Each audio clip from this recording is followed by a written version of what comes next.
Bismillahirrohmanirrohim. Birinchi qism. Allohdan qo'rqish.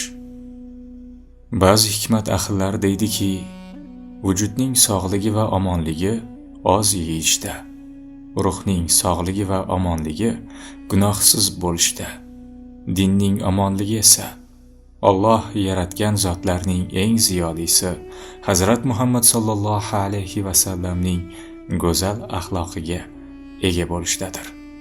Alloh buyuradi: ey iymon keltirganlar, Allohga taqvo qilinglar. Har bir jon ertangi kun uchun nima taqdim qilganiga nazar solsin. Allohga taqvo qilinglar.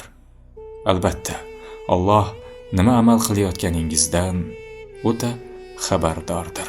Hashr surasi 18-oyat.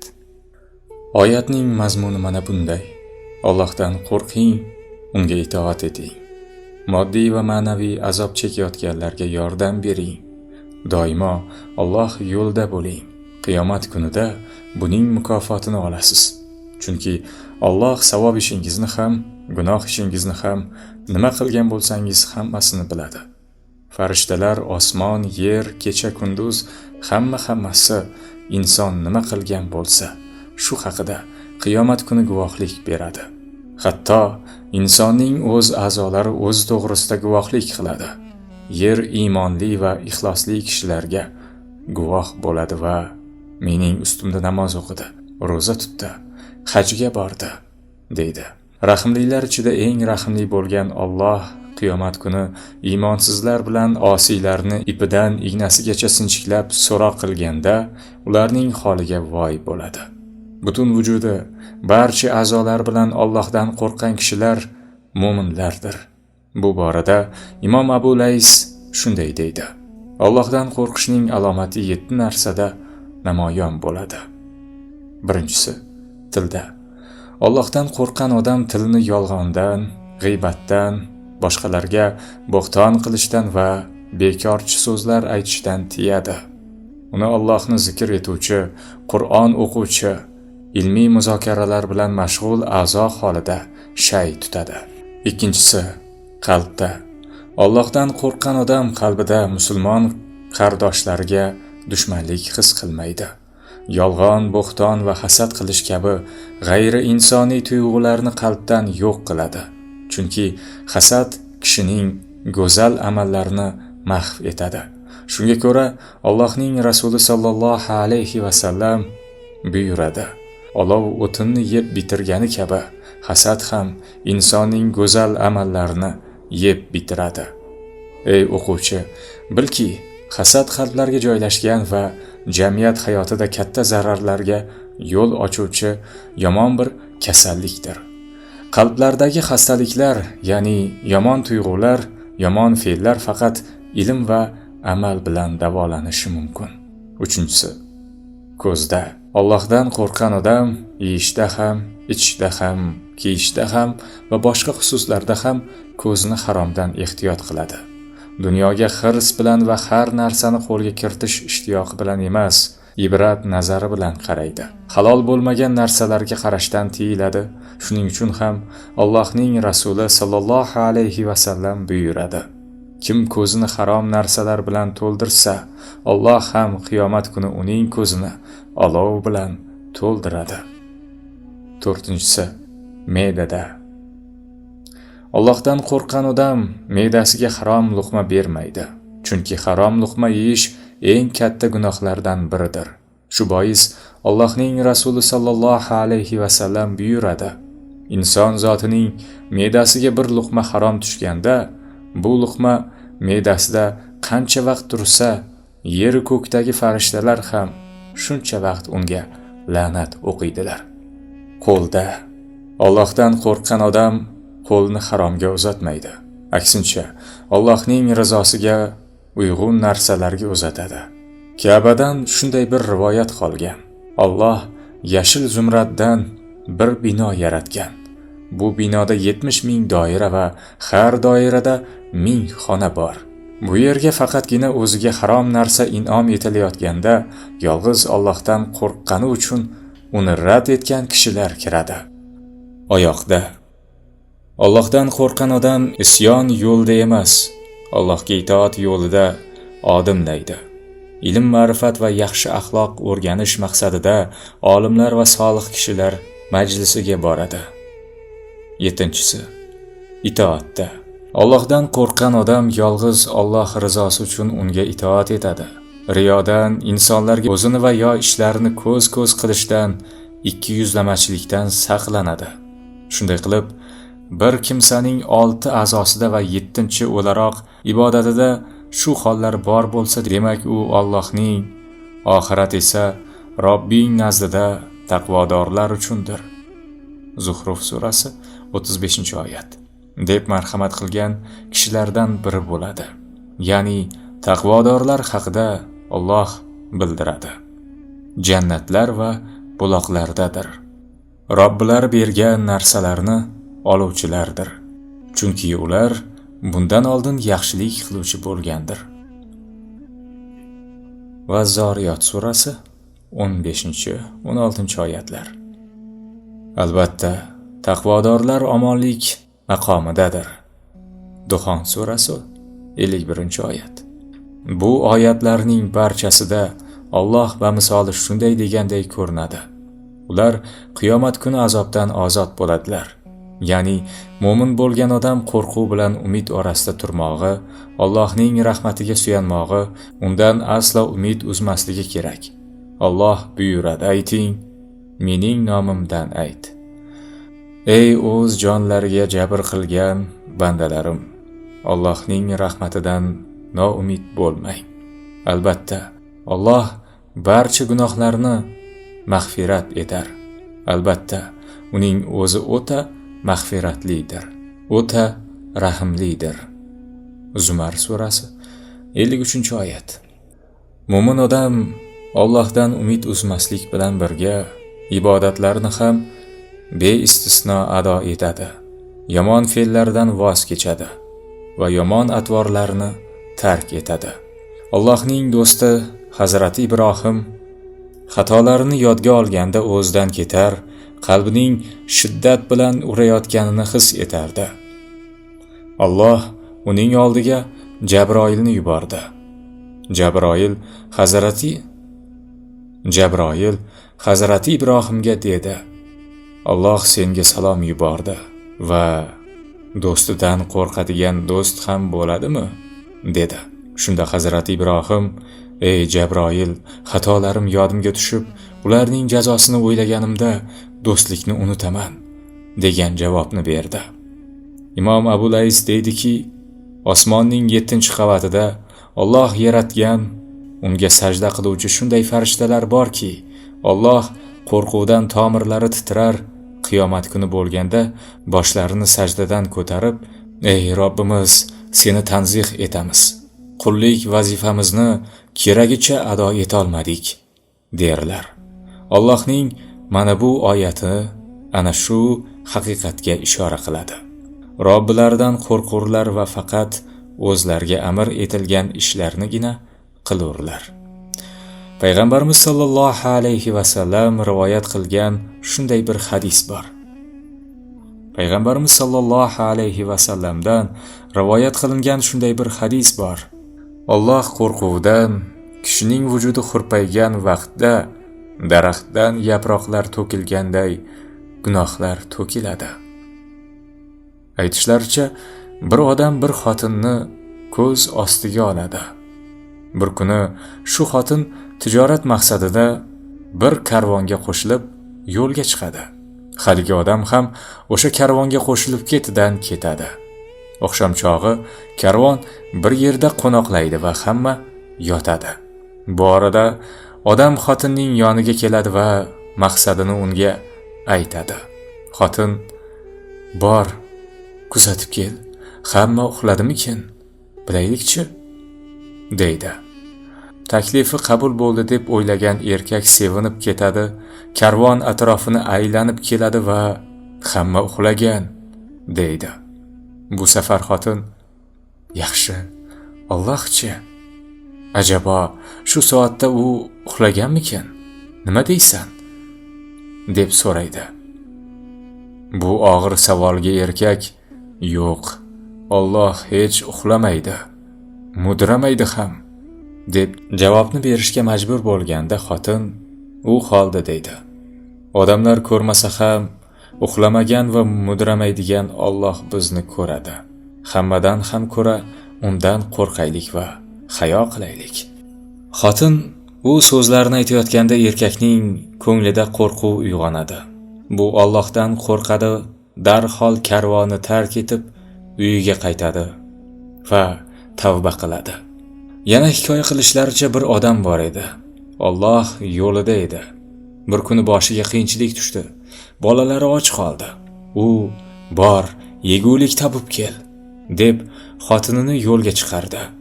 Xotin bir boyning eshigini taqillatib, bolalari ochligini aytadi va sadaqa so'radi. Lekin boy berajak yordami evaziga yomon istaklar bildiradi. Xotin buni rad etdi va hech nima olmay uyiga qaytdi. Lekin bolalari ochlik azobiga chiday olmay faryod ko'tara boshlagach, xotin yana o'sha boy huzuriga bordi va uning shartini qabul qilishini aytdi. Boy xotinga yaqinlashayotganda bechoraning vujudida mudhish bir titroq turdi. Har a'zosi qaltiray boshladi. "Muncha qaltiramasang", dedi boy. "Allohdan qo'rqyapman", dedi xotin. Shunda boy: "Sen-ku majbur bo'lganing holda Allohdan shunchalik qo'rqayotgan bo'lsang, men qandoq odam bo'ldim endi? Aslida mening holim ko'proq qo'rquvlik-ku", dedi va xotinning ehtiyojini ta'minlab uyiga jo'natdi. Payg'ambarimiz sollallohu alayhi va sallamdan rivoyat qilingan bir hadis shu mazmundadir. Alloh buyuradiki, men ikki qo'rquvni va ikki qo'rquvsizlikni bandamning boshida to'plab yig'ib o'tirmayman. Kim dunyoda qo'rqqan bo'lsa, oxiratda mendan qo'rqmagay. Kim dunyoda qo'rqmay yurgan bo'lsa, oxiratda albatta qo'rqitaman. Alloh buyuradi: odamlardan qo'rqmanglar, mendan qo'rqinglar. Moida surasi 44-oyatning bir qismi. Bas agar mo'min bo'lsangiz, ulardan qo'rqmanglar, mendan qo'rqinglar. Ali Imron surasi 175-oyatning bir qismi. Payg'ambarimiz sollallohu alayhi va sallamdan keyingi ikkinchi xalifa Hazrat Umar Qur'ondan oyatlarni tinglaganda o'zini yo'qotar va hushidan ketar edi. Bir kuni qo'liga somon cho'pni olib shunday dedi: "Koshki somon cho'pi yo eslanmaydigan bir narsa bo'lsaydim, koshki onam meni tug'magan bo'lsaydi." Yana Hazrat Umar shunchalik ko'p yig'lardiki, ikki ko'zidan oqqan yosh yonoqlarida ikki qora chiziq qoldirardi. Allohning rasuli buyuradi: kimki Allohdan qo'rqib yig'lasa, ko'krakdan chiqqan sut ko'krakka kirmaguncha u ham jahannamga kirmaydi. Ya'ni ko'krakdan chiqqan sut ko'krakka qaytib kirmaganidek, taqvodorlar ham jahannamga kirmaydi. Raqoiqul Ahbor, nozik xabarlar degan kitobda shunday bir xabar bor. Qiyomat kuni bir kishini olib kelishdi. Savoblar bilan gunohlari qiyoslandi, lekin gunohlari og'irroq chiqdi va shunga yarasha jazo tortish amri berilganda, kipriklaridan bir tolasi tilga kirib deydiki: "Ey Robbim, sening rasuling Hazrati Muhammad, unga saloming yog'ilsin. Kim Alloh qo'rquvidan yig'lasa, Alloh u ko'zni jahannam otashiga harom qiladi", deb buyurgan edi.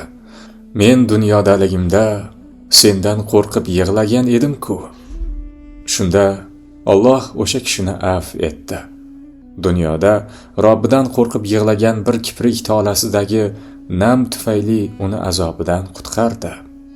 Jabroil esa falon kishi Allohdan qo'rqib yig'lagan bir kiprik tolasi hurmati jazodan ozod qilindi, deb e'lon qiladi. Bidoyat-ul Hidoyada mana bunday xabar bor. Qiyomat boshlanganda jahannam shunday bir o'kiradiki, butun insonlar dahshatga tushib tiz cho'kadilar. Shuning uchun ham Alloh buyuradi: har bir ummatimni tiz cho'kkan holida ko'rursan. Har bir ummat o'z nomai amaliga chaqirilar. Bugungi kunda qilib yurgan amallaringizning jazo mukofotini olursiz. Josiya surasi 28-oyat. Insonlar jahannamga yaqinlashgan vaqtlarda jahannam g'azabdan o'kirayotgan bo'ladi. Holbuki bu o'kirish jazava 500 yillik uzoq masofada eshitilayotgan bo'ladi. Shu payt barcha insonlar, hatto payg'ambarlar ham voy jonim deb o'z dardlariga qovuriladilar. Faqat payg'ambarlarning eng sarasi Hazrati Muhammad sallallohu alayhi va sallam o'z jonini unutadi. Voy ummatim deya nola qiladi. Shunda jahannamdan tog'day mahobatli olov parchasi chiqadi. Hazrati Muhammadning ummati bu olov parchasini daf qilmoqchi va o'zlaridan yiroqlashtirmoqchi bo'lib, namoz o'qiganlar, roza tutganlar, haqiqatdan yuz o'girmaganlar va ixlosli kishilar haqqi qayt orqaga ket deydilar. Lekin u ketmaydi. Shu payt Jabroilning ovozi g'o'ldiraydi. Olov parchasiga Muhammadning ummati qasd qilayotir. So'ngra Jabroil bir bardoq suv keltirib payg'ambarimiz sallallohu alayhi va sallamga uzatadi. Ey Allohning rasuli, ol buni, olovning ustiga sep deydi. Payg'ambarimiz sallallohu alayhi va sallam suvni oladi va olovga sepadi. Odamlar olov darhol so'nganini ko'radilar. Payg'ambarimiz sallallohu alayhi va sallam Jabroildan so'raydi. Ey Jabroil, bu suv nima edi? Jabroil javob beradi. Ey Allohning rasuli, bu ummatning orasidagi osiylarning yolg'iz Allohdan qo'rqib oqizgan ko'z yoshlari. Hozirgina menga olov sochib o'chirishning uchun uni senga berishimni amr etildi. Payg'ambarimiz sallallohu alayhi va sallam shunday duo qilardi. Allohim, menga o'lmasimdan oldin sendan qo'rqib yig'laydigan 2 ko'z ber. Umr o'tdi, kechirgaysan ilohim, ko'zim yoshli, axir ko'p gunohim. Yana payg'ambarimiz sallallohu alayhi va sallamdan naql etilgan bir xabar shu mazmundadir. Iymonli kishi yolg'iz Allohdan qo'rqqani sababli ko'zdan pashsha boshchalik yosh to'kkan bo'lsa va bu yosh issiq yonog'ini ho'llagan bo'lsa, u kimsaga jahannam olovi hech tegishi mumkin emas. Hikoya qilinishicha, Muhammad ibn Munzir yig'lagan paytlarida yuzini va soqolini ko'z yoshlari yuvarkan va shunday derkan.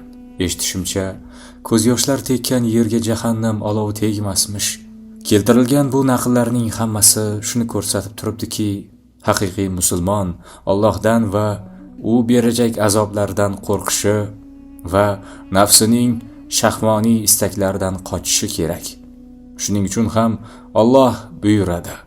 Ammo kimki tug'yonga ketgan bo'lsa va dunyo hayotini ustun qo'ygan bo'lsa, bas albatta do'zax unga joy bo'ladir. Va ammo kim Robbining huzurida turishdan qo'rqqan va nafsini havoyi xohishdan qaytargan bo'lsa, bas albatta jahannam unga joy bo'ladir. Noziyot surasi 37-41-oyatlar. Jannatiy kishilar jannatga kirgan vaqtlarida farishtalar ularni turli tuman taomlar, rang-rang mevalar, go'zal mehmonxonalar va yotoqlar, xullas aqlga kelish mumkin bo'lmagan har turli ne'matlar bilan kutib oladilar. Shuning bilan birga bu jannatiy kishilarning holida bir xayolchanlik, yuzlarida bir hayronlik alomatlari seziladi. Alloh so'raydi: Ey bandalarim, bu xayolchanlik va hayronlik nechun? Jannatiy bandalar: bizga bir va'da bor edi. Uning vaqti kelmadimi? deydilar. Alloh farishtalarga amr beradi: yuzlardan pardalarni ko'taring. Lekin farishtalar deydilarki: ey Robbimiz, ular sening jamolingga qanday qaraydilar? Ular dunyoda sendan norozi bo'lishgandi. Ko'taring pardani. Ular dunyoda men ko'rsatgan axloq asoslariga rioya qildilar. Sajdaga bosh qo'ydilar. Menga yetishish orzusi bo'lgan ko'z yosh to'kdilar, deb buyuradi. Amr shunday bo'lgach, pardalar ko'tariladi. Jannatiy kishilar jamoli ilohiyni ko'rganda sajdaga tiz cho'kadilar. Ey bandalarim, boshingizni sajdadan ko'taring, deb buyuradi Alloh. Bu yer ibodatgoh emas, izzat va ikromxonadir. So'ngra ularga yuzlanib jilva qiladi va salom sizlarga ey bandalarim, men sizdan roziman.